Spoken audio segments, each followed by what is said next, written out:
80ல எம்ஜிஆர தோற்கடிச்ச பிறகு, எம்ஜிஆர் என்ன ஸ்டாண்ட் எடுத்தாரு, எப்படி உறுதியா இயங்குனாருன்றதையும் வச்சுக்கங்க. அந்த மாரி இப்ப இயங்குங்க. நீங்க எத்தன தலைவர்களோட லிங்க் வச்சிருக்கீங்க? உங்களுக்கு தெரிஞ்ச மிகப்பெரிய தலைவர் முஸ்தபா. கரெக்ட்டா? வேற எந்த கட்சி தலைவராவது விஜய் பேசுறாரா?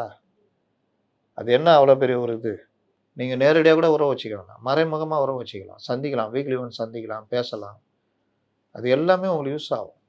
அப்ப அந்த மாதிரி விஷயங்கள்ல நீங்க இறங்கி போறது, பேசுறது. இப்ப எம்ஜிஆர் ஏன் ஒரு கல்யாண சுந்தரத்துடைய ஆலோசனை, ஒரு பாலசுப்ரமணியம் ஆலோசனை கேட்டதுனால தான், எம்ஜிஆர் போய் நியாயம் கேட்டாரு.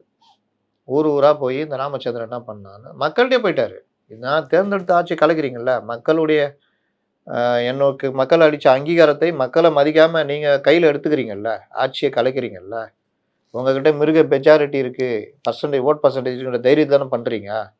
யாரு முதலமைச்சரு, யாரு நிதி அமைச்சர் உட்பட நீங்க அந்த வேலைய இப்பவே முடிவு பண்ணிட்டீங்கல்ல. என் கூட இருந்த ரைட் ஹேண்டா இருந்த நாஞ்சில் மனோகரனே உங்கள்ட்ட ஓடி வந்துட்டார்ல. இவ்வளோ துரோகங்களையும் மீறி எனக்கு வாக்களித்த மக்கள்ட்ட நான் போறேன். அவங்க நீதி குடுக்கட்டும். எம்ஜிஆர சொல்றீங்கன்னா, எம்ஜிஆர் எப்படி போராடினார்ன்றத ஞாபகத்துல வச்சுக்கங்க. அதனால எம்ஜிஆர், எம்ஜிஆர் தான்.